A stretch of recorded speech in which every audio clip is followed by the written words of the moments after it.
동류항의 가스등이 어스름하게 켜지기 시작했다. 황혼의 불빛이 푸른 돌길 위에 따뜻한 색을 입혔다. 조수아는 능숙하게 마지막 밀가루 반죽을 도마 위에 내려치고 당겼다.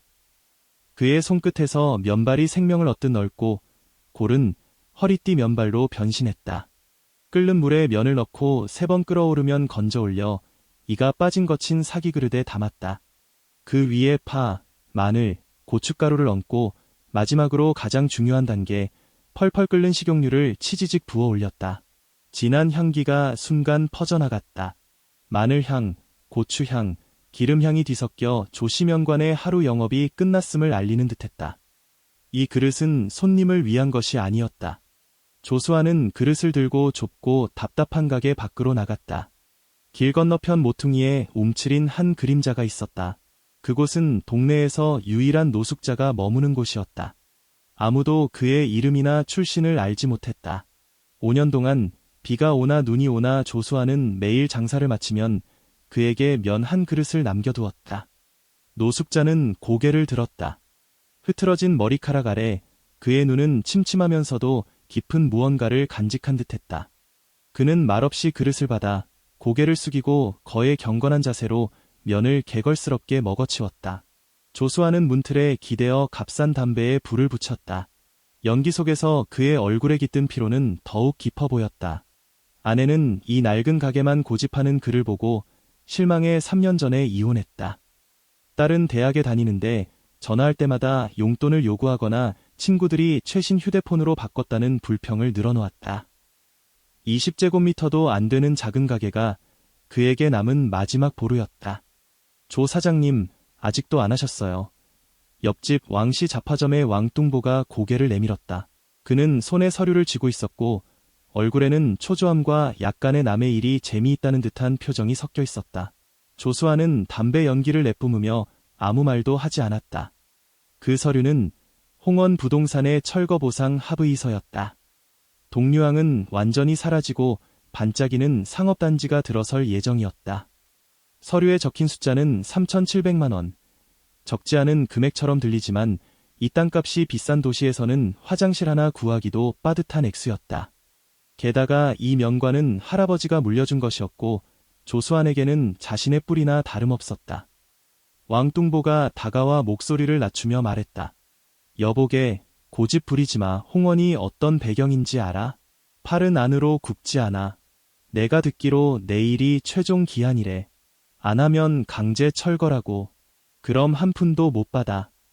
내일은 신경 쓰지 마. 조수환이 담배를 벽에 비벼 끄며 신 목소리로 말했다. 좋은 말로 하니까 이러네. 왕뚱보가 불쾌하게 가게 안으로 들어갔다. 골목은 순간 조용해졌고 노숙자가 면을 후루룩 먹는 소리만 들렸다. 조수아는 그 흐릿한 얼굴을 바라보며 씁쓸하게 웃었다. 자신도 노숙자나 다름없지 않은가. 시대에 버림받고 갈 곳 없는 영혼의 방랑자일 뿐이었다. 바로 그때 검은색 아우디 A6L 한 대가 조용히 좁은 골목 입구로 미끄러져 들어와 면관 앞에 멈췄다. 이 차량은 주변의 낡은 풍경과 전혀 어울리지 않았다. 마치 빈민가에 잘못 들어온 귀족 같았다. 문이 열리고 잘 차려입은 젊은이가 내렸다. 금태 안경을 썼고 머리는 빈틈없이 정리되어 있었다.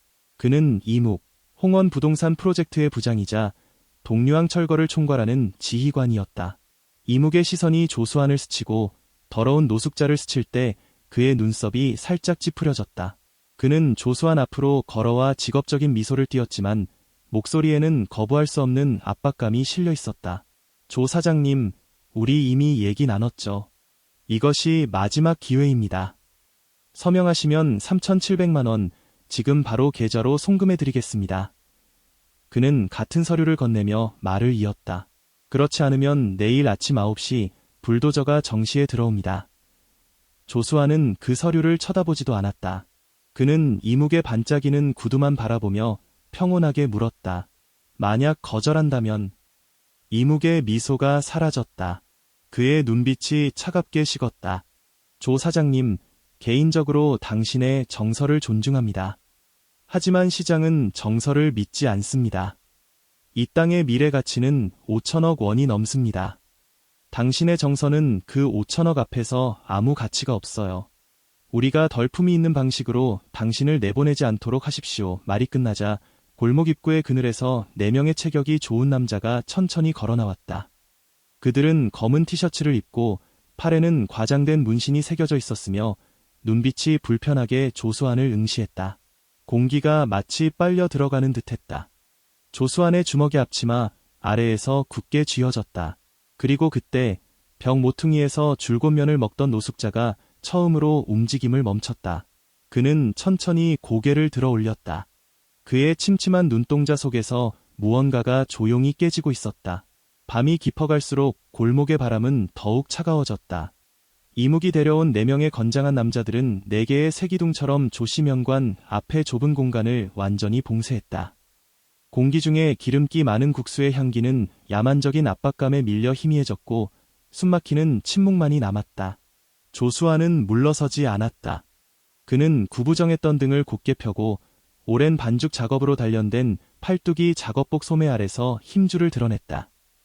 그는 이묵을 응시하며 한 글자 한 글자 말했다. 우리 아버지가 돌아가시기 전에 말씀하셨어. 조씨의 간판은 절대 넘어뜨리지 말라고. 내가 숨쉬는 한 이 명관은 계속 문을 연다.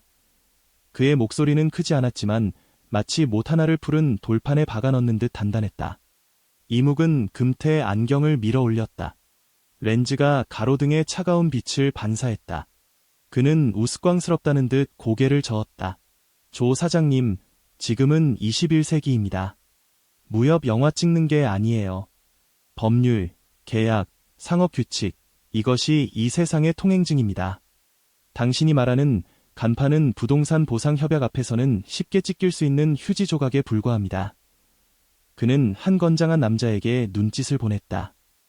얼굴이 험악한 그 남자는 흉측하게 웃으며 한 걸음 다가와 조수한 가게 앞에 유일한 손님용 낡은 나무 탁자를 쾅 소리내며 내리쳤다. 탁자가 고통스러운 신음을 내며 식초를 담은 작은 도자기 항아리가 튕겨나가 바닥에 부서졌다. 산산조각 나는 소리가 고요한 골목에서 유난히도 날카롭게 울렸다. 늙으니 괜히 버티면 좋을 게 없어. 건장한 남자의 목소리가 위협으로 가득 차 있었다. 이 과장님이 좋게 말할 때 받아들이지. 뻗대면 지금 당장 이 가게를 부숴 버릴 줄 알아. 조수안의 눈이 충혈되었다. 그 탁자는 그의 아버지가 직접 만든 것이었고 그 식초 항아리는 결혼할 때 아내가 샀던 것이었다. 하나는 부서졌고 다른 하나도 곧 사라질 위기에 처했다. 머리끝까지 치밀어 오르는 분노에 그는 옆에 있던 밀대를 집어들고 가슴 앞에 내세웠다. 누가 한 번 더 건드려봐. 그는 벼랑 끝에 몰린 짐승처럼 포효했다. 이묵의 얼굴이 완전히 굳어졌다. 그는 원했던 것은 순조로운 철거였지 사회적 이슈가 되는 것이 아니었다. 그는 손을 들어 부하들을 진정시키며 최후 통첩을 내렸다. 조 사장님, 협조하지 않으시겠군요. 좋습니다. 왕씨, 약간의 수단을 써보세요. 다치게 하지 말고 규칙이 무엇인지 알게만 하십시오. 왕씨라 불린 건장한 남자가 음흉하게 웃으며 휴대폰을 꺼내 무언가 지시를 내리는 듯했다. 5분도 안 되어 명관의 불이 파 소리와 함께 꺼졌다. 이어 수도꼭지에서도 물이 나오지 않았다. 단전, 단수, 그들이 가장 자주 쓰는 가장 효과적인 수단이었다. 조 사장님, 전기와 물이 없으면 명관을 어떻게 열겠습니까? 이묵의 목소리가 어둠 속에서 들려왔다. 승리자의 우월감이 묻어 있었다. 오늘 밤 잘 생각해 보십시오. 내일 아침 9시 서명된 서류를 보길 바랍니다. 우리 사람들에게 안내받는 것보다는 낫겠죠. 말을 마치고 그는 사람들을 데리고 아우디에 올라 먼지처럼 사라졌다.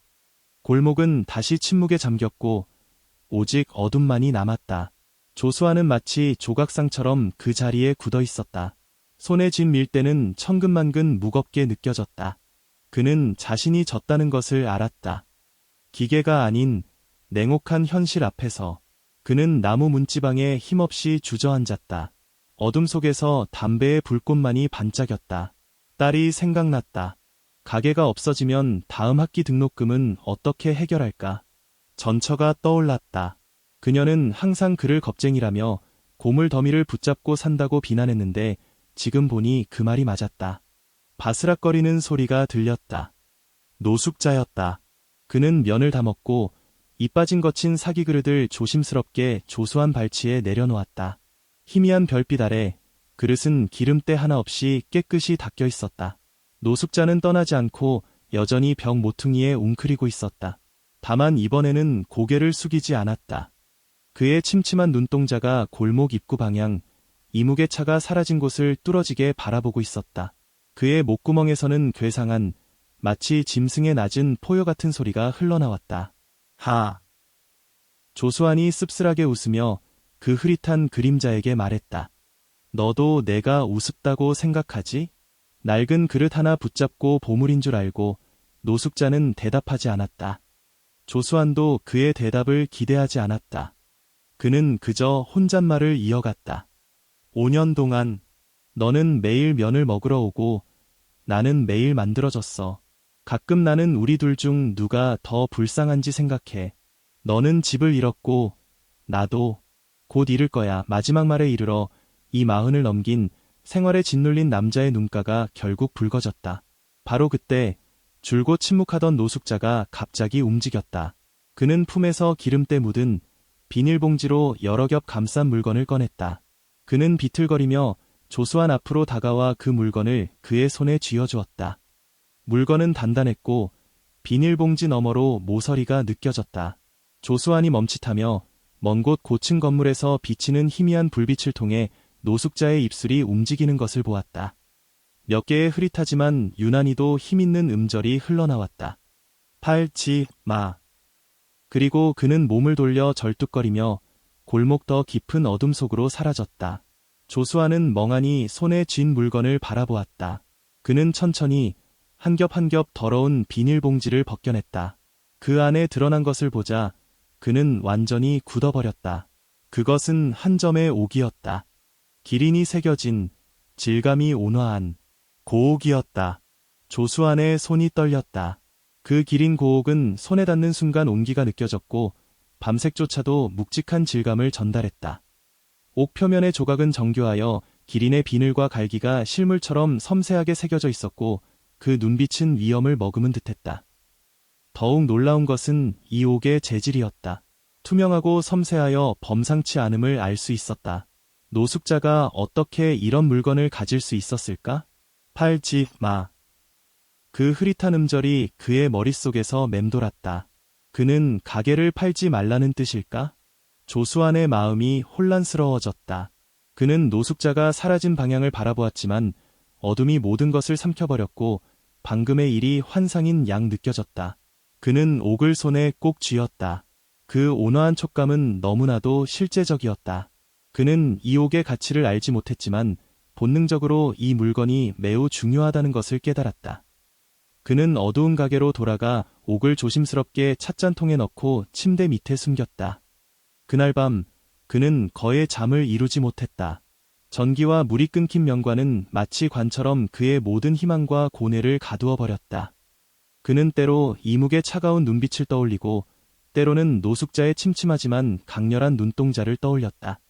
다음 날 이른 아침 하늘이 겨우 밝아올 무렵 조수환은 요란한 소리에 잠에서 깼다. 그는 자리에서 일어나 문가로 나갔고 눈앞의 광경에 그의 피가 거꾸로 흘렀다. 그의 면관 앞에는 건축 폐기물과 생활 쓰레기가 가득 쏟아져 있었다.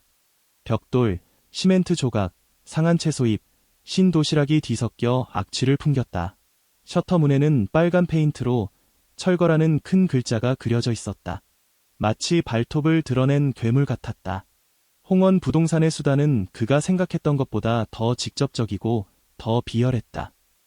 왕뚱보와 다른 이웃 몇 명이 멀지 않은 곳에서 손가락질하며 복잡한 표정을 지었다. 동정, 두려움, 그리고 다행이라는 감정이 뒤섞여 있었다. 그들은 자신이 서명한 것을 다행으로 여겼다. 여보게, 그만둬. 왕뚱보가 다가와 한숨을 내쉬었다. 뭐 하러 그러나? 사람들이 너를 내쫓으려는 거야. 조수환의 입술은 일자로 굳어졌다.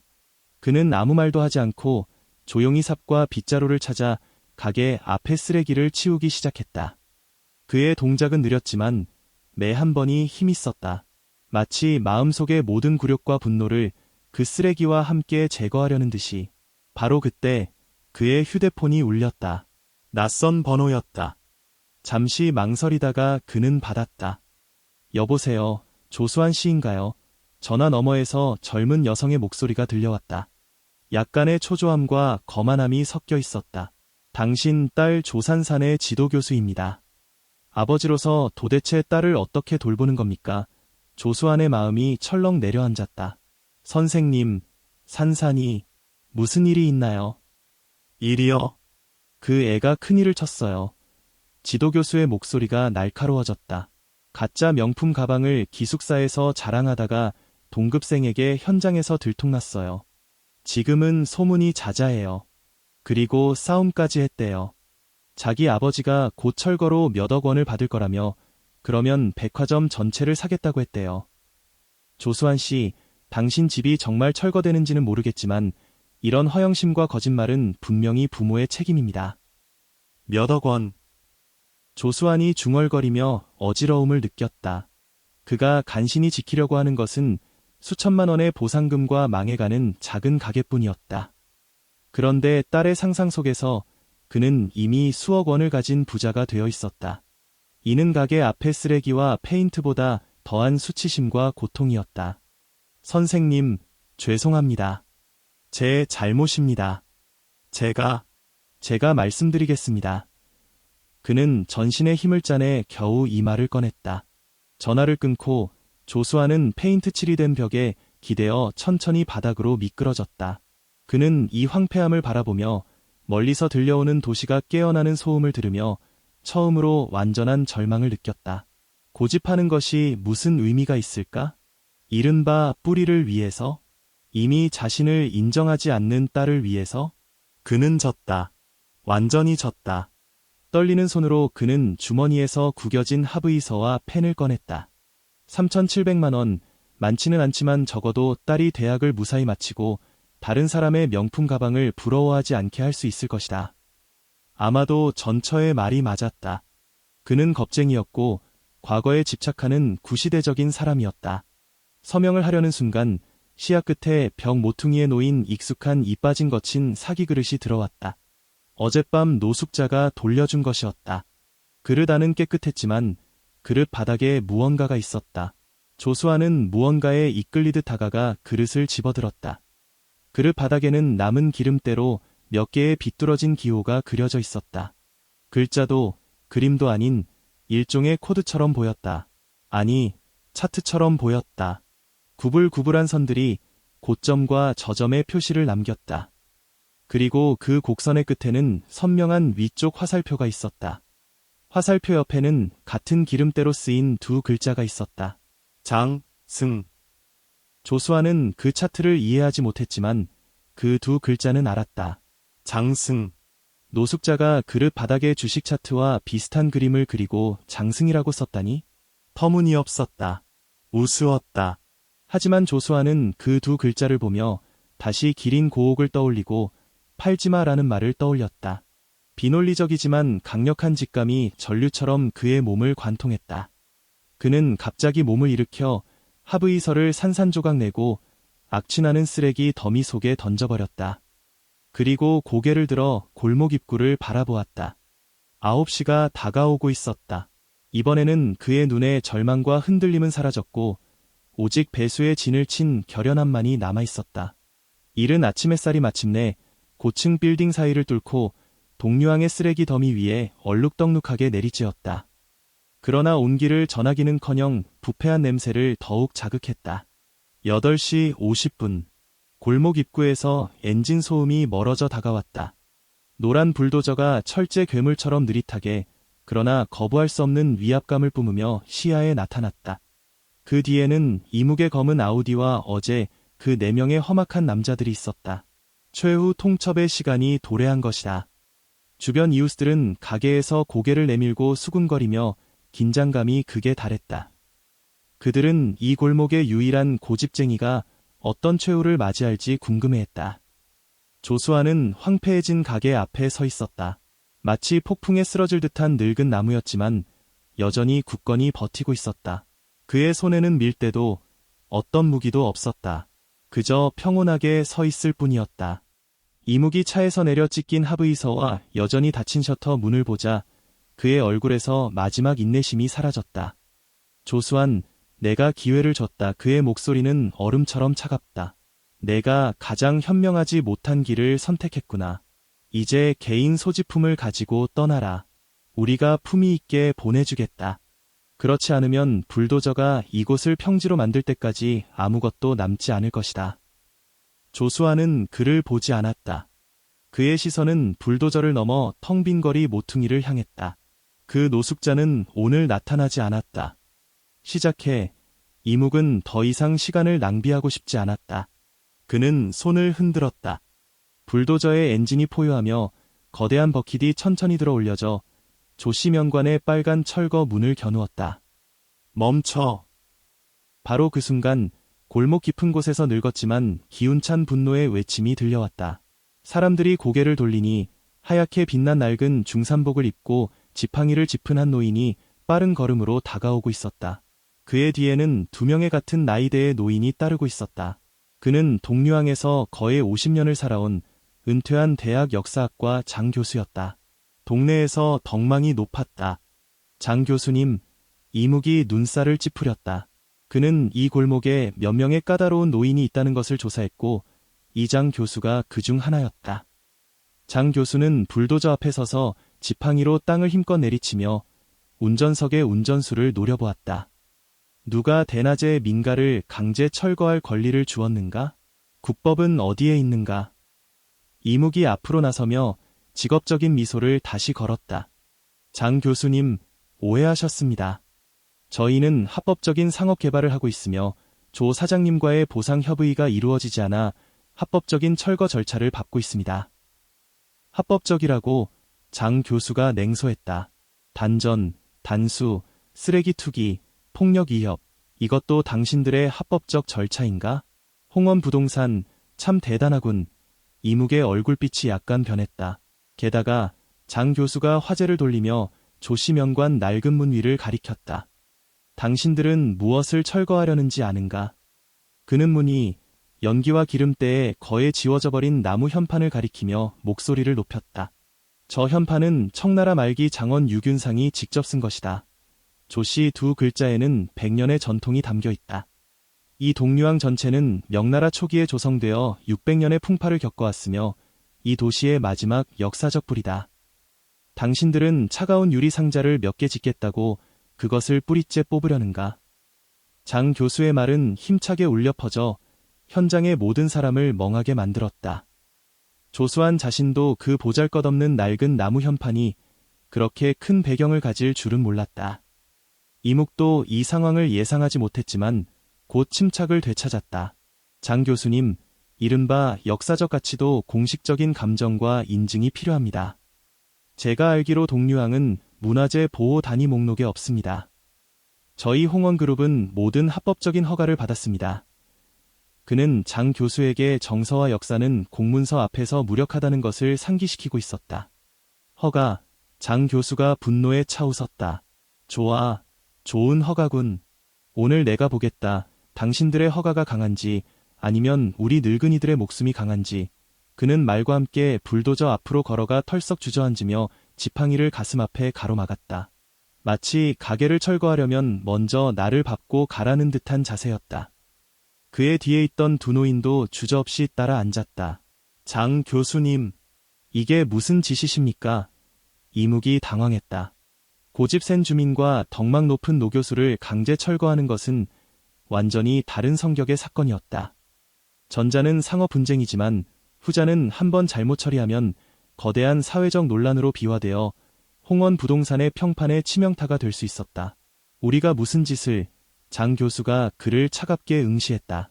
우리는 이 도시의 마지막 자존심을 지키고 있는 것이다. 상황은 순간적으로 교착 상태에 빠졌다. 불도저는 더 이상 전진하지 못했고 4명의 건장한 남자도 이 노인들에게 손을 댈 수 없어 서로 얼굴을 쳐다보았다. 조수아는 장 교수의 여위였지만 굳은 등을 바라보며 눈가가 다시 젖었다. 그는 자신이 혼자 싸우는 줄 알았지만 가장 절망적인 순간에 누군가 자신을 위해 나서 주었다. 이묵의 이마에 식은땀이 맺혔다. 그는 재빨리 휴대폰을 꺼내 상사에게 전화를 걸어 이 돌발 상황을 낮은 목소리로 보고했다. 전화 너머에서 분노한 질책이 들려온 듯했다. 이묵의 얼굴이 더욱 어두워졌다. 전화를 끊고 그는 심호흡을 한 번 한 후 장 교수 일행을 향해 거의 이를 악물며 말했다. 좋아, 오늘은 너희가 이겼다. 우리는 철거하지 않겠다. 하지만 조수한, 잘 들어라. 이 일은 아직 끝나지 않았다. 말을 마치고 그는 조수한을 증오스럽게 노려보며 불도저와 부하들을 철수시켰다. 일촉즉발의 위기는 그렇게 해소되는 듯했다. 주변 이웃들이 억눌린 환호성을 터뜨렸다. 조수한이 재빨리 다가가 장 교수를 부축하려 했다. 장 교수님, 감사합니다. 저는 먼저 고맙다는 말은 집어치워 장 교수가 손을 저으며 얼굴은 여전히 무거웠다. 여보게, 우리가 한때는 막을 수 있었지만 홍원 부동산의 수단이 이렇게 간단하지 않아. 오늘 물러갔다고 해서 내일 더 음흉한 방법을 쓰지 않을 거라는 보장은 없어. 너 미리 대비해야 해. 조수한의 마음이 장 교수의 말에 다시 가라앉았다. 그렇다. 그는 이번 판에 이겼지만 전쟁은 이제 시작일 뿐이었다. 이 거대한 괴물 같은 홍원 부동산이 몇몇 노인의 저지로 물러날 리가 없었다. 그는 무의식적으로 주머니를 만졌다. 거기에는 기린 고옥이 없었지만 그는 그 온화한 촉감을 느낄 수 있는 듯했다. 그는 다시 그릇바닥에 조잡한 차트와 장승 두 글자를 떠올렸다. 절대적인 자본과 권력 앞에서 한 점의 옥과 한 장의 그림이 정말 그가 역전할 무기가 될 수 있을까? 그는 알지 못했다. 그저 자신에게 이미 후퇴할 곳이 없다는 것만 알았다. 불도저가 철수한 후의 동류항은 예전의 평화를 되찾지 못했다. 미수에 그친 강제 철거는 마치 연못에 던져진 큰 돌처럼 그 파문이 오래도록 사라지지 않았다. 이웃들이 조수한을 바라보는 시선은 더욱 복잡해졌다. 존경, 우려, 그러나 더 많은 것은 그에게서 멀어져라는 냉담함이었다. 누구도 이 혼탁한 물에 휘말리고 싶지 않았다. 장 교수의 개입은 조수한에게 귀중한 숨 돌릴 틈을 벌어주었지만 그를 홍원 부동산의 정면 대립자로 만들었다. 그는 이 폐허 위에 가장 완고하고 가장 눈에 띄는 못이 되어버렸다. 그날 오후 조수한은 딸 조산산의 전화를 받았다. 전화가 연결되자 지도교수가 말한 울음이나 떼쓰기가 아니라 억눌린 흥분이 섞인 추궁이었다. 아빠, 내가 학교 친구들한테 들었어. 우리 동네가 뉴스에 나왔다며? 개발사가 강제 철거하려고 했는데 한 노교수가 막았다고. 진짜야? 얼마나 보상받는 거야? 몇억 원은 되는 거 아니야. 조수한의 심장이 마치 바늘에 찔린 듯 아프고 저렸다. 그는 딸이 이런 과장된 소문을 어디서 들었는지 몰랐다. 그는 다만 딸의 마음속에 집이 철거되는 것이 재앙이 아니라 하룻밤 사이에 부자가 되는 축제라는 것을 알았다. 산산아, 상황이 내가 생각하는 것과 달라. 그는 설명하려 했고 집의 곤경과 자신이 직면한 위기를 말하려 했다. 내가 생각하는 것과 뭐가 달라? 조산산의 목소리가 즉시 한 옥타브 높아졌다. 아빠, 또 나한테 가난하다고 하지 마. 우리 기숙사 이나라는 집이 재작년에 철거돼서 아파트 세 채에 현금 2억 원을 받았어. 우리 집 위치는 그 집보다 훨씬 좋은데 왜 더 많이 받으면 안 돼? 바보같이 굴지 말고 그들이 몇 마디 하면 넘어가지 마. 알지? 이게 우리 집이 역전할 유일한 기회야. 역전. 조수아는 이 말을 곱씹으며 입안 가득 쓴맛이 났다. 그가 뭐라고 더 말하기 전에 전화는 이미 끊겼다. 휴대폰의 신호음 소리를 들으며 그는 벽에 힘없이 기댔다. 그는 갑자기 자신이 목숨을 걸고 지키는 것이 그저 하나의 웃음거리일지도 모른다는 생각이 들었다. 밤이 되자 조수아는 가게 앞에 쓰레기를 치우고 간단히 저녁을 먹은 후 문을 잠그고 침대 밑에 숨겨둔 찻잔통을 꺼냈다. 그는 기린 고옥을 손에 쥐고 휴대폰으로 어젯밤 찍은 그릇 바닥에 차트 사진을 쳐다보며 깊은 생각에 잠겼다. 장승. 그는 이 두 글자를 되풀이했다. 평범한 노숙자가 이런 것을 알 리가 없었다. 이 사람의 정체는 절대 평범하지 않았다.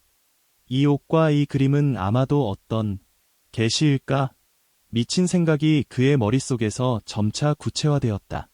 그는 휴대폰의 주식 앱을 열었다. 이 앱은 그가 오랫동안 사용하지 않던 것이었다. 예전에 사업에 실패한 것은 친구의 정보를 믿고 전 재산을 주식에 쏟아부었다가 모두 잃었기 때문이었다. 그때부터 아내는 그에게 완전히 실망했다. 주식은 그의 마음속 영원한 상처였다. 하지만 지금은 다른 선택지가 없는 것 같았다. 그는 그릇바닥에 구불구불한 곡선을 보며 앱에서 비슷한 형태의 주식을 찾기 시작했다. 이는 마치 바다에서 바늘을 찾는 일이었다. 그는 2시간을 들여 눈이 시리도록 찾은 끝에 장승테크라는 주식에서 거의 똑같은 K차트 패턴을 발견했다. 이름까지 맞아떨어졌다. 조수환의 심장이 미친 듯이 뛰기 시작했다.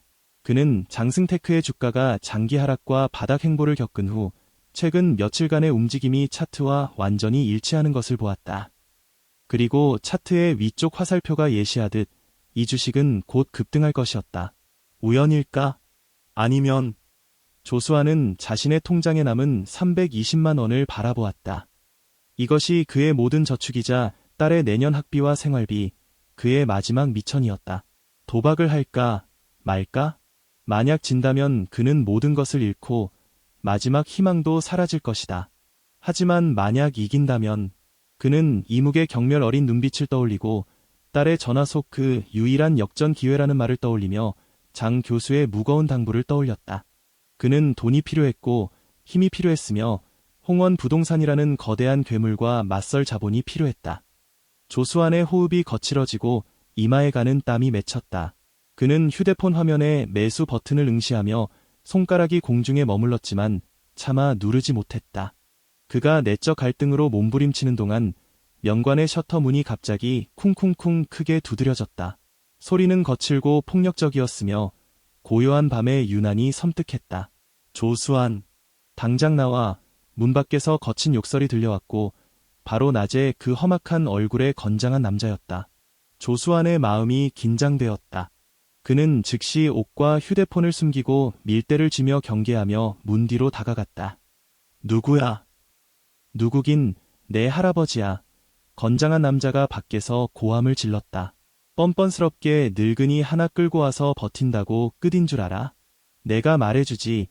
이 과장님이 마지막 기회를 준다. 지금 문 열고 돈 받고 꺼져. 아니면 우리 형제들이 오늘 밤 이 가게를 진짜 쓰레기 더미로 만들어버리겠다. 그의 고함과 함께 셔터 문이 쿵쿵거리며 언제라도 차일 듯했다. 조수환은 그들이 이제 완전히 가면을 벗었다는 것을 알았다. 장 교수에게서 낮에 실패한 후 이런 비열한 수단으로 밤에 덤벼든 것이다. 그는 문을 열 수 없었다. 밖에는 한 명이 아니었다. 문을 열면 결과를 예측할 수 없었다. 그는 이를 악물고 문을 굳게 막으며 아무 말도 하지 않았다. 젠장, 문도 안 열어? 벌레 새끼가. 문 밖에 건장한 남자가 인내심을 잃은 듯했다. 형제들, 부숴버려. 말이 끝나자마자 유리창이 산산조각 나는 굉음이 터져나왔다. 그들은 새 파이프로 명관의 유일한 창문을 내리친 것이었다. 이어 부서진 창문 사이로 자극적인 휘발유 냄새가 밀려 들어왔다. 조수환의 동공이 수축했다. 그들은 불을 지르려는 것이었다. 이 순간 이루 말할 수 없는 공포가 조수환을 덮쳤다. 이것은 상업적 압박이 아니라 노골적인 살인이었다. 그는 본능적으로 뒤로 물러섰지만 발에 걸린 무언가에 넘어져 바닥에 거꾸러졌다. 그는 더듬거리며 차갑고 단단한 물건을 잡았다. 그것은 라이터였다. 은색의 매우 고급스러워 보이는 두폭 라이터. 그의 것이 아니었다. 그는 모두 1,000원짜리 플라스틱 라이터를 사용했다. 그는 갑자기 떠올랐다. 어젯밤 그 노숙자가 옥 외에도 그의 주머니에 무언가를 넣은 것 같았다. 혹시 이것이었을까? 거의 동시에 창밖에서 건장한 남자의 목소리가 다시 들려왔다. 잔혹한 쾌감이 섞여 있었다. 조수환, 10초만 더 생각해봐. 10, 9, 8점점. 차가운 카운트다운이 마치 죽음의 발걸음처럼 그의 심장을 하나하나 두드렸다. 자극적인 휘발유 냄새가 그를 질식시킬 듯했다. 그는 손에 쥔 정교한 라이터를 바라보고 다시 휴대폰 화면 위에 번뜩이는 유혹과 파멸의 매수 버튼을 바라보았다. 문 밖은 불과 폭력이었고 휴대폰 안은 파산인가 아니면 한 줄기 생존의 빛이었다. 후퇴할 곳이 없었다. 건장한 남자가 새들 새는 순간 조수아는 결심했다.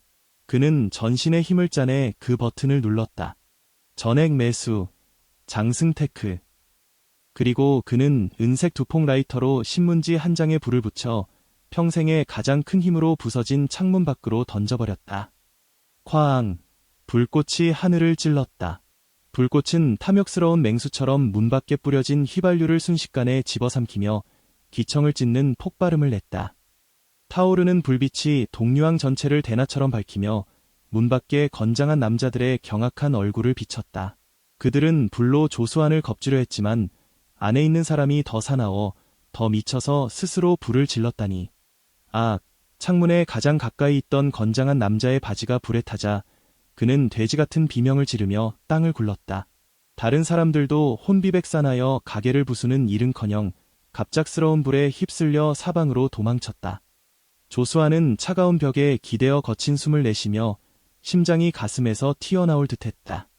그는 밖의 비명과 욕설을 듣고 창밖에서 춤추는 불꽃을 보며 복수의 쾌감을 느끼기보다는 오히려 사후의 허탈감만이 밀려왔다.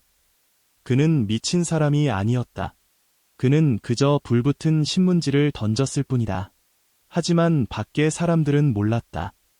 그들이 직접 뿌린 휘발유가 그들의 공포를 점화하는 가장 좋은 도화선이 된 것이다. 곧 처절한 소방 사이렌과 경찰 사이렌이 밤하늘을 갈랐다. 이웃들의 놀란 소리, 문 여는 소리, 물 붓는 소리가 뒤섞여 혼란을 이루었다. 동류항은 완전히 혼란에 빠졌다. 조수아는 문을 열지 않았다. 그는 지금 나가면 100번을 말해도 소용없다는 것을 알았다. 그는 냉정하게 119와 110에 전화를 걸어 공중전화 부스의 목소리로 불명확한 발화 지점을 간단히 신고하고 전화를 끊었다. 그는 어둠 속 구석에 앉아 밖의 세상이 요동치는 것을 유령처럼 방관했다. 소방차가 빠르게 불을 진압했고 경찰도 통제선을 설치했다. 이묵은 긴급히 현장에 호출되었고 자신의 부하들이 낯빛이 어둡고 어떤 이는 화상까지 입고 경찰에 연행되는 꼴을 보자 그의 표정은 물을 뚝뚝 흘릴 정도로 어두워졌다. 그는 알았다. 일이 커졌다는 것을. 방화미수, 이것은 더 이상 상업적 분쟁이 아니라 형사사건이었다. 그리고 조수아는 피해자로서 다음날 경찰 조사에서 단 한마디만 했다. 모릅니다. 저는 안방에서 자고 있었고 밖에서 불이 난 걸 보고 깼습니다. 그는 창문이 부서진 것도 그 위협도 언급하지 않았다. 증거가 없었기 때문이다. 하지만 그는 그 두폭 라이터를 조용히 숨겼다. 그는 이 물건이 기린 고옥보다 더 중요할 것이라는 예감이 들었다. 경찰은 현장을 조사하고 증거를 수집하며 용의자 몇 명을 연행했다. 동류항은 일시적으로 기묘한 평화를 되찾았다. 홍원 부동산도 분명히 손을 댔다간 해가 될 것을 알고 당분간 모든 작은 움직임을 중단했다. 아무도 조수안을 방해하지 않았다. 그리고 조수안은 마치 바깥의 모든 것을 차단한 듯했다. 그는 매일 셔터 문을 내리고 전기와 물이 없는 작은 가게에 틀어박혀 딱딱한 빵을 씹고 생수를 마셨다. 그의 모든 관심은 그 작은 휴대폰 화면에 집중되어 있었다. 장승테크를 매수한 후 첫날 주가는 평범했고 오히려 0.5% 미세하게 하락했다. 그가 투자한 320만 원이 순식간에 1만 원 정도 줄었다. 그의 마음도 함께 조여들었다.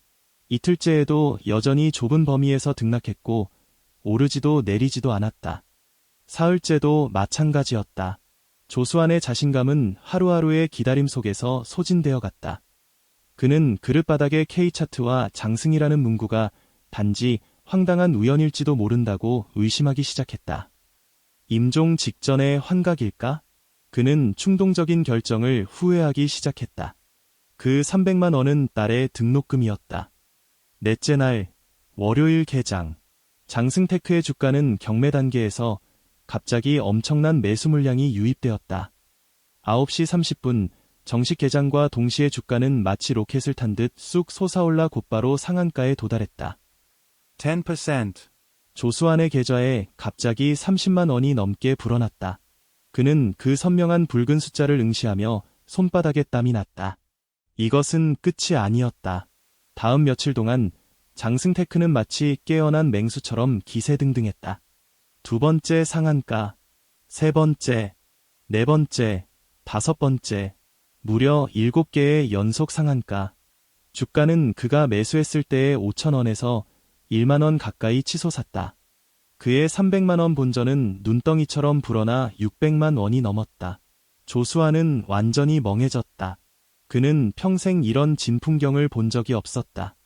그가 매일 하는 일이라고는 휴대폰 화면 위에 계속 붉어지는 숫자를 바라보는 것뿐이었고 머릿속은 백지 상태였다. 이 돈은 그의 인식을 초월했다. 그는 이것이 진짜인지 믿기지 않았다. 8번째 거래일, 장승테크가 다시 상한가를 돌파하려 할 때 하나의 중대한 소식이 금융계를 뒤흔들었다. 국제반도체 대기업 기린그룹이 장승테크에 대한 전략적 인수를 완료했으며 최신 창공 시리즈 AI 칩 핵심 기술을 주입하여 세계 최고의 인공지능 생태계를 공동 구축할 예정이다. 소식이 전해지자 시장은 들썩였다. 장승테크의 주가는 다시 천문학적인 매수 물량으로 상한가를 기록했다. 모두가 이것이 단순한 상승이 아니라 자본의 향연이며 까마귀가 봉황으로 변신하는 순간임을 깨달았다. 그리고 조수환은 기린그룹이라는 네 글자를 보고 마치 번개에 맞은 듯 몸이 굳어졌다. 그는 침대 밑에서 찻잔통을 꺼내 떨리는 손으로 기린 고옥을 꺼냈다. 옥에 새겨진 기린이 희미한 불빛 아래서 살아 움직이는 듯했다. 기린그룹, 장승테크. 그는 드디어 깨달았다. 이것은 우연이 아니었다. 이것은 하나의 판이었다. 작은 명관 하나, 골목 하나, 노숙자 하나로 수조 원의 자본시장을 뒤흔든 천지대반전. 그리고 그는 조수환, 이 기름기 많은 국수를 파는 중년 남자는 어느새 이 판의 가장 중요한 말이 되어 있었다. 바로 그때 그의 휴대폰이 울렸다. 스위스에서 온 낯선 번호였다. 그는 심호흡을 하고 전화를 받았다. 전화 너머에서 정중하지만 약간 기계적인 느낌의 남성 목소리가 들려왔다. 조수환 씨, 안녕하세요. 저는 심창난 씨의 개인 집사입니다. 심창난 씨께서 이제 때가 되었다고 전하셨습니다. 그물을 거둘 때입니다. 스위스, 제네바 호숫가. 울창한 숲속에 자리 잡은 오래된 저택의 테라스에 한 남자가 편안한 의자에 앉아 있었다. 그의 무릎 위에는 부드러운 캐시미어 담요가 덮여 있었고 멀리 끝없이 펼쳐진 호수와 눈 덮인 몽블랑 산맥을 바라보고 있었다. 그는 다림질이 잘 된 흰색 아마 셔츠를 입었고 머리는 빈틈없이 정리되어 있었다. 얼굴에는 여전히 병적인 창백함이 남아 있었지만 그의 눈은 독수리처럼 날카로워 세상의 모든 허위를 꿰뚫는 듯했다. 그는 더 이상 동류왕의 때 묻은 노숙자가 아니었다. 그는 심창난이었다. 한때 월스트리트의 늑대, 기린그룹의 창립자, 세계 자본시장을 한 손으로 휘저을 수 있었던 전설적인 인물. 5년 전 교묘하게 계획된 배신 속에서 그는 자신이 가장 신뢰하던 부하이자 그의 매제였던 현재 홍원부동산의 모회사 휘용그룹의 회장 이문박에게 모든 것을 빼앗겼고 정신 이상으로 위장되어 스위스의 사설 요양원에 갇혔다. 그는 잃은 것은 거액의 재산뿐만이 아니었다. 그의 유일한 여동생도 남편의 배신과 오빠의 광기를 견디지 못하고 비통하게 세상을 떠났다. 구름 위에서 나락으로 추락한 심창난은 만 가지 생각이 사라졌다. 그는 요양원을 탈출하여 세상을 떠도는 시체처럼 전 세계를 방랑했다. 어떻게 해외에서 돌아와 동류항에 흘러들게 되었는지 그 자신도 기억나지 않았다. 어쩌면 잠재의식 속에서 그는 원수에게 가장 가까운 곳으로 돌아가고 싶었던 것일지도 모른다. 홍원부동산은 바로 이문박의 화려한 제국 일부였기 때문이다. 동류항에서의 5년, 그의 정신은 때로는 맑았고 때로는 혼미했다. 깨어있는 순간들마다 그는 이 도시의 번영과 원수가 점점 팽창하는 제국을 바라보며 마음속에는 오직 끝없는 냉기와 절망만이 가득했다. 그가 조수환을 만나기 전까지는 그 고집스럽고 선량하며 매일 그를 위해 따뜻한 국수 한 그릇을 남겨두었던 남자. 그 기름기 많은 국수는 특별할 것이 없었고 심지어 조금 거칠기까지 했다. 하지만 어떤 목적도 없이 날마다 계속되는 그 한결같음은 마치 한 줄기 미약한 비처럼 심창난의 얼어붙은 마음속에 스며들었다. 그것은 그의 혼란스러운 기억을 재구성하기 시작했고 꺼져가던 투지를 다시 불타오르게 했다. 그는 의식적으로 관찰하고 정보를 수집하기 시작했다. 손님들의 대화 속에서 버려진 신문에서 외부의 변화를 조각조각 맞추었다. 그는 철거를 위해 온 이묵을 알아보았다. 이문박 휘하의 졸개였다. 그는 복수의 때가 다가오고 있음을 알았다. 그가 조수환에게 준 것은 단순한 은혜 갚음이 아니었다. 그 기린 고옥은 기린그룹 최고 권한의 신물이었다. 조수환이 그것을 손에 쥐면 기린그룹의 구원자를 동원할 최고 명령을 가진 것이나 다름없었다. 그 두폭라이터는 내부에 초소형 위치 추적 및 녹음 장치가 내장되어 있었고 그가 자신을 지키기 위해 남겨둔 마지막 수단이었다. 조수환이 그것에 불을 붙인 순간 그의 충성스러운 구원자들에게 최고 수준의 구조 및 행동 신호를 보낸 것이었다. 그리고 그릇바닥의 K차트와 장승 두 글자는 전체 계획의 도화선이었다. 그는 이문박이 장승테크가 가진 반도체 특허를 항상 탐내며 이를 억압하고 인수하려 할 것이라는 것을 알고 있었다. 그리고 그는 기린그룹의 구원자들을 통해 해외에서 조용히 포석을 깔아 적절한 시기에 역습하여 치명타를 가할 준비를 하고 있었다. 조수환은 그가 선택한 집행자였다. 오직 조수환과 같은 판 바깥에 서 있는 순수하고 평범한 사람만이 이문박을 경계하지 않고 이 마지막이자 가장 결정적인 단계를 완수할 수 있었기 때문이다. 이제 그물은 조여졌고 먹잇감은 우리 안으로 들어왔다. 집사가 심창난 뒤에 정중히 서서 보고했다. 대표님, 국내에서 소식이 전해졌습니다. 휘용그룹 회장 이문박이 장승테크가 우리에게 인수되었다는 소식을 듣고 분노하여 모든 자금을 동원해 2차 시장에서 고가의 지분을 사들이려 하며 경영권을 되찾으려 하고 있습니다. 심창난의 입가에 차가운 미소가 번졌다. 그는 여전히 탐욕스럽고 여전히 어리석군. 그는 담담하게 말했다. 그는 자신이 지분을 사들이고 있다고 생각하지만 자신이 사들이는 모든 주식이 우리가 그를 위해 정성스레 준비한 독약인 줄은 모르지. 또한 집사가 계속 말했다. 조수환 씨 쪽에서는 대표님의 지시대로 주가가 최고점에 달했을 때 모든 보유 주식을 청산했습니다. 300만 원의 본전은 수십 개의 상한가와 인수 후의 광적인 추종을 거쳐 조수환이 세기도 두려운 숫자로 불어났다. 3억 1천만 원. 잘했어. 심창난이 고개를 끄덕였다. 이 돈은 그가 마땅히 받아야 할 몫이야. 하지만 이것은 시작일 뿐이야. 그는 집사를 바라보며 말했다. 변호사단과 자산관리인에게 조 사장을 만나러 가라고 전해라. 우리가 준비한 선물을 직접 그의 손에 전달하라고. 집사가 살짝 고개를 숙였다. 네, 대표님. 그리고 심창난이 그를 불러 세우며 시선을 다시 먼 설산으로 돌렸다. 조 사장에게 전해라. 게임은 이제 이막으로 접어들었다. 명관을 잘 지키고 내가 돌아올 때까지 기다리라고. 집사가 떠난 후 심창난은 천천히 일어나 테라스 난간으로 걸어갔다.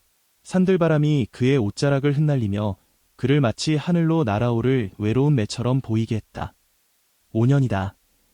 그는 유령처럼 원수의 코앞에서 연명해왔다. 이제 유령이 돌아왔다. 목숨을 거둘 때가 되었다. 이문박아, 내가 직접 창조한 악몽을 맞이할 준비가 되었느냐? 동류항, 조씨 면관, 세계 최고의 변호사, 회계사, 자산관리인으로 구성된 팀이 좁고 황량한 골목에 나타났을 때 불도저나 아우디가 주는 시각적 충격보다 훨씬 더 컸다. 그들은 정장 차림에 차분하고 전문적인 분위기를 풍겼으며 각자의 서류 가방은 평범한 사람이 평생 닿을 수 없는 부와 권력을 상징했다. 그들은 통제선이 설치된 구역을 통과해 이웃들의 놀란 시선을 무시한 채 곧바로 조씨 면관의 셔터 문 앞에 도착했다. 선두에는 50대쯤 되어 보이는 온화한 얼굴에 금태 안경을 쓴 남자가 있었다. 그는 심창난의 수석 변호사이자 기린그룹 법무부의 정신적 지주인 장 변호사였다. 장 변호사가 조용히 셔터 문을 두드렸다. 조 사장님, 저희는 심창난 대표님이 보내신 사람들입니다. 문을 열고 얘기 나눌 수 있을까요? 그의 목소리는 온화하고 예에 바르게 들렸다. 문 안은 죽은 듯 고요했다. 조수아는 휴대폰 화면 위에 3억 1천만 원이라는 숫자를 멍하니 바라보며 마치 끝나지 않은 긴 꿈을 꾸는 듯했다. 스위스에서 온 전화, 심창난의 집사, 그물수거, 이막. 이 모든 것이 천지개벽처럼 느껴졌다. 장 변호사의 목소리가 문 밖에서 들려올 때까지 그는 꿈에서 깨어난 듯했다. 그는 망설이며 셔터 문을 살짝 열고 경계심 어린 눈으로 이 불청객들을 바라보았다.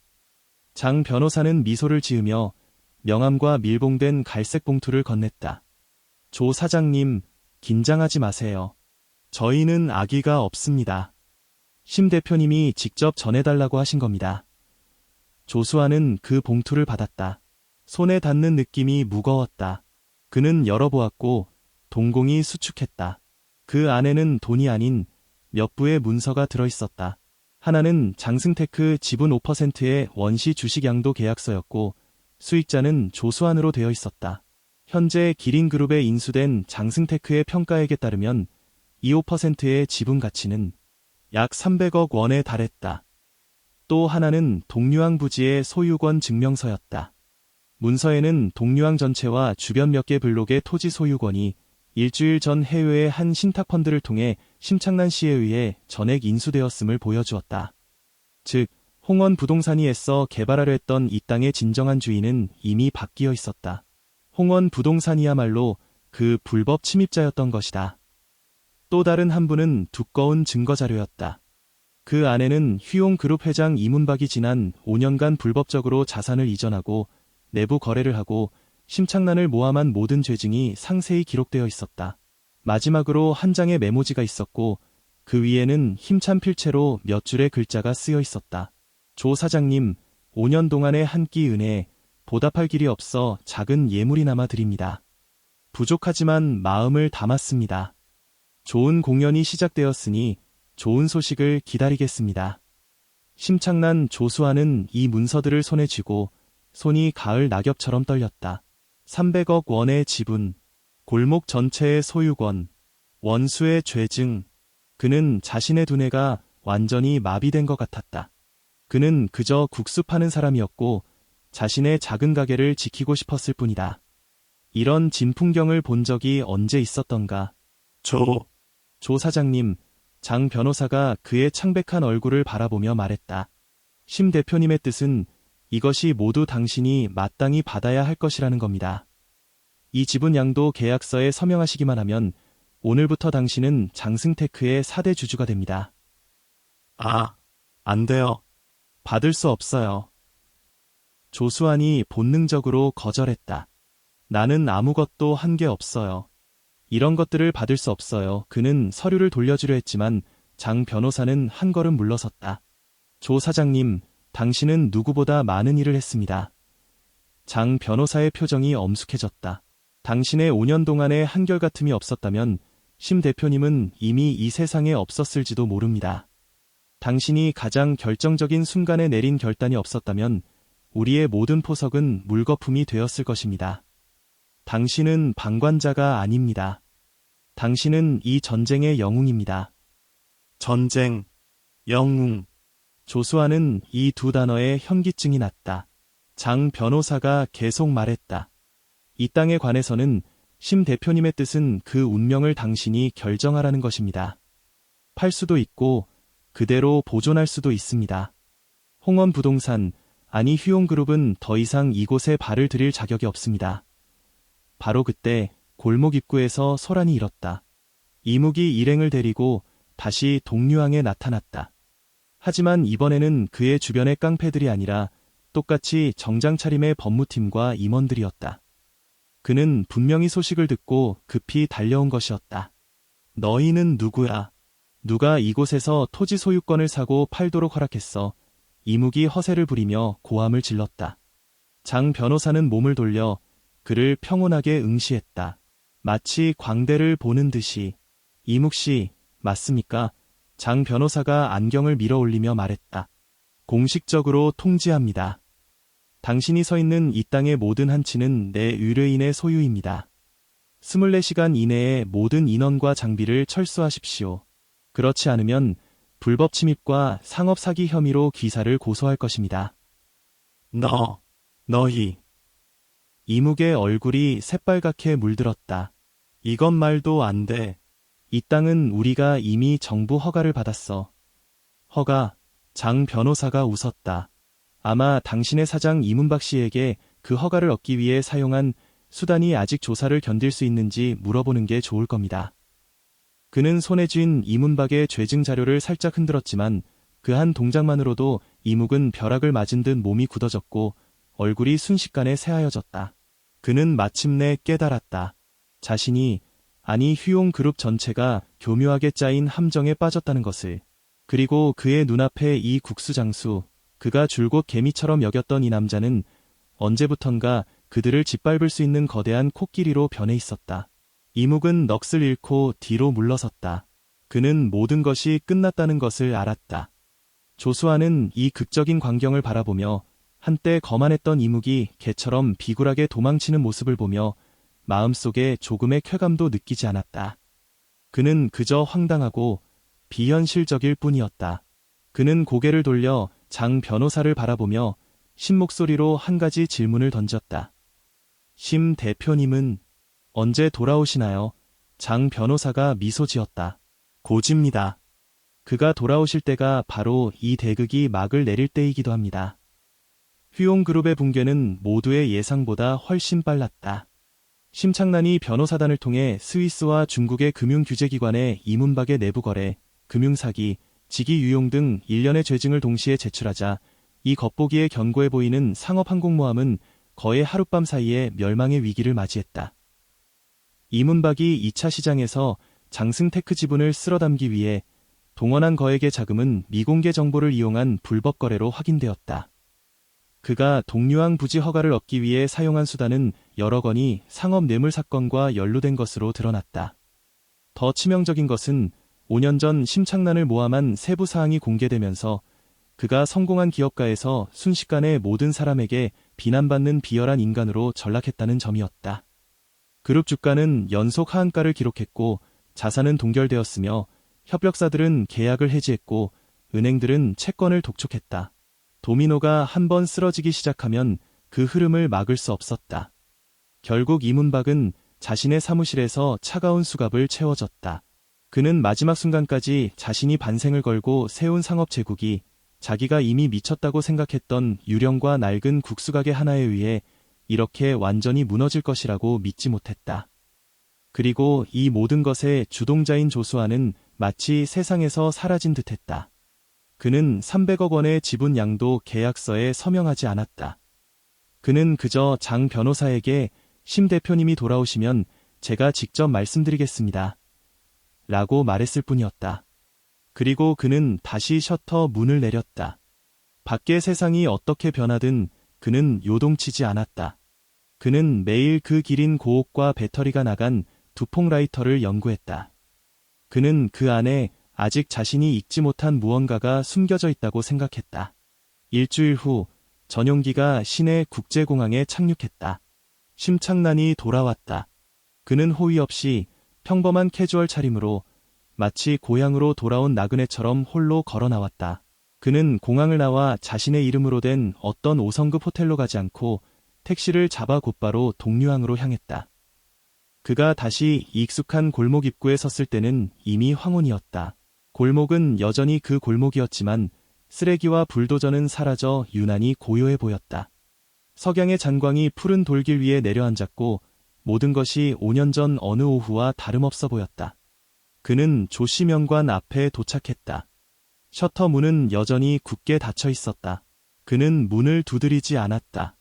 그저 지난 5년간의 매일처럼 조용히 길 건너편 벽 모퉁이에 웅크렸다. 아무것도 변하지 않은 듯이. 그는 여전히 노숙자였고 자신의 온 세상을 따뜻하게 해줄 한 그릇의 국수를 기다리고 있었다. 얼마 지나지 않아 셔터 문이 철컥 소리와 함께 열렸다. 조수환이 걸어 나왔다. 그는 좀 야위었지만 그의 눈빛은 전례 없이 평온하고 맑아졌다. 그의 손에는 큰 사발이 들려 있었다. 그 이 빠진 거친 사기 그릇이었다. 그릇 안에는 갓 삶은 기름기 많은 국수가 담겨 있었고 치지직 끓는 기름이 진한 향기를 뿜어내고 있었다. 조수아는 심창난 앞에 다가가 그릇을 건넸다. 지난 1800여 개의 밤낮 동안 해왔던 것처럼. 돌아왔어. 조수아의 목소리는 평온했다. 돌아왔어. 심창난이 그릇을 받으며 목소리가 약간 신 듯했다. 두 사람은 말없이 마주했고 국수의 향기만이 공기 중에 퍼져나갔다. 심창난은 고개를 숙여 국수를 개걸스럽게 먹었다. 그는 급하게 힘껏 먹었다. 마치 이 5년 동안 놓친 모든 맛을 한 번에 되찾으려는 듯이. 먹다가 그는 갑자기 고개를 들어 조수안을 바라보았다. 그의 눈가가 붉어져 있었다. 상업 전장에서 냉혹하게 결정을 내리고 수많은 적들을 공포에 떨게 했던 이 남자가 지금은 아이처럼 눈물을 흘리고 있었다. 조 사장, 그가 목이 메어 말했다. 고맙습니다. 조수아는 고개를 저으며 주머니에서 그 지분 양도 계약서와 좋은 소식을 기다리겠습니다라고 적힌 메모지를 꺼내 심창난에게 돌려주었다. 이것은 받을 수 없어요. 심창난이 멈칫했다. 왜요? 당신이 마땅히 받아야 할 겁니다. 저는 그냥 국수 파는 사람일 뿐이에요. 조수안이 그를 바라보며 진지하게 말했다. 저는 이 가게를 지키는 것이 돈 때문이 아니에요. 제가 당신에게 국수를 만들어준 것도 보답 때문이 아니에요. 사람은 살아가면서 뭔가 지켜야 할 게 있다고 생각해요. 마치 이 국수는 반드시 손으로 반죽해야 하고 기름은 반드시 펄펄 끓여야 하는 것처럼요. 이것이 규칙이자 제 마음속의 그 작은 신념입니다. 그는 잠시 멈추고 계속 말했다. 당신의 세계는 너무 커요. 저는 이해하지 못하고 알고 싶지도 않아요. 저는 그저 이 작은 가게를 지키며 매일 국수를 만들고 싶을 뿐이에요. 그게 좋아요. 심창난은 그의 맑은 눈동자를 바라보며 침묵했다. 그는 돈이 모든 문제를 해결하는 최선의 방법이고 은혜를 갚는 최고의 길이라고 생각했다. 하지만 지금 그는 자신이 틀렸다는 것을 깨달았다. 조수안 앞에서 그의 그 화려한 상업적 수완과 거액의 지분부는 모두 창백하고 저속하게 느껴졌다. 이 남자가 원했던 것은 처음부터 끝까지 오직 마음속의 평화와 신념뿐이었다. 심창난이 갑자기 웃었다. 무척이나 시원하게 웃었다. 좋아요. 그가 고개를 끄덕였다. 이해했습니다. 그는 더 이상 강요하지 않고 그 300억 원의 계약서를 발밑의 땅에 아무렇게나 내려놓았다. 하지만 조 사장님, 당신은 내 복수를 완성했고 기린 그룹 전체를 구했습니다. 이 은혜는 반드시 갚아야 합니다. 심창난이 조수안을 바라보며 그의 눈빛이 유례없이 엄숙해졌다. 그래서 저는 제 방식으로 당신에게 보답하기로 결정했습니다. 조수안은 이해하지 못하는 표정으로 그를 바라보았다. 심창난이 이 동류항 전체를 가리키며 천천히 말했다. 오늘부터 이 땅은 동류항 문화보호기금을 설립할 것입니다. 저는 1조 원을 투입하여 이 한 벽돌 한 기와도 건드리지 않고 영구히 보존할 것입니다. 모든 원주민은 남을 수 있고 기금은 그들의 집을 수리하고 생활을 개선하는 데 자금을 지원할 것입니다. 이곳에서 전통공예를 운영하고자 하는 모든 사람에게는 임대료 면제와 창업 지원을 제공할 것입니다.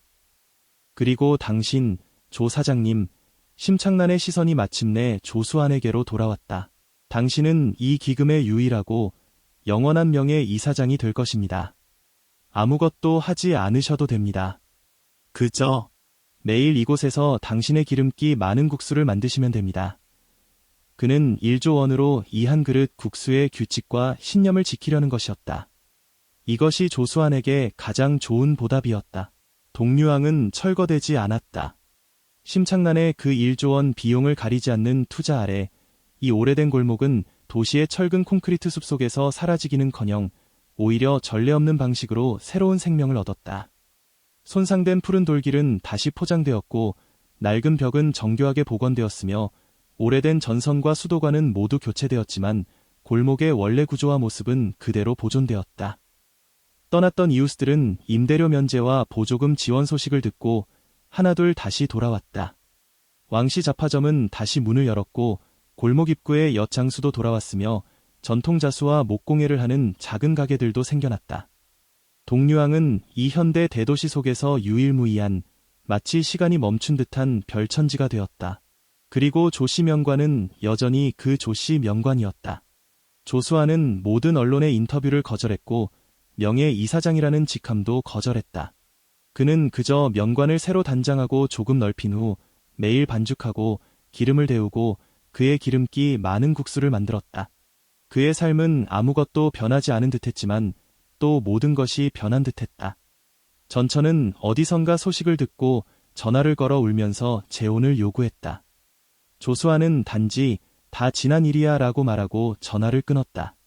딸 조산산이 방학을 맞아 돌아와 새롭게 단장한 동료항과 끊임없이 이어지는 손님들, 그리고 평온하고 담담한 아버지의 얼굴을 보고 처음으로 돈과 명품 가방에 대해 언급하지 않았다.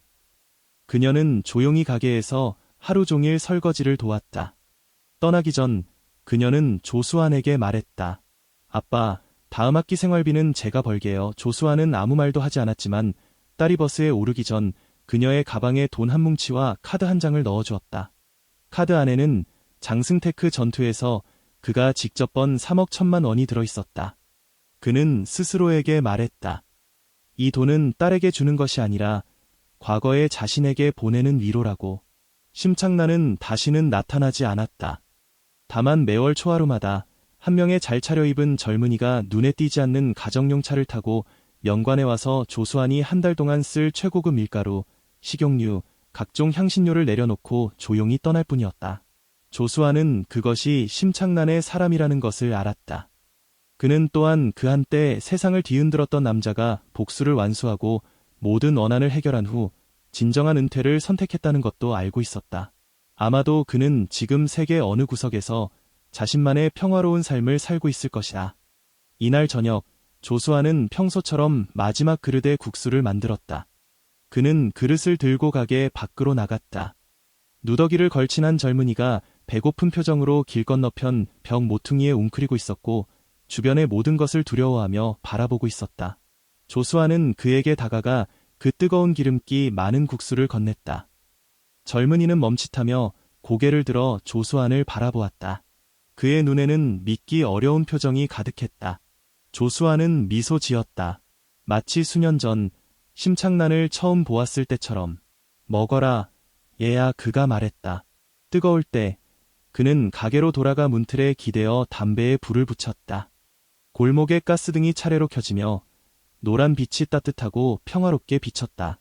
멀지 않은 곳에서 아이들이 뛰어놀고 왕뚱보는 손님과 수다를 떨고 새로운 자수가게 아가씨는 고개를 숙여 바늘에 실을 꿰고 있었다. 조수환은 담배 연기를 한 모금 들이마셨다. 연기 속에서 그는 심창난이 맞은편 그 익숙한 자리에 앉아 손에 든 국수 그릇을 살짝 들어 올리며 시원한 미소를 짓는 것을 보는 듯했다.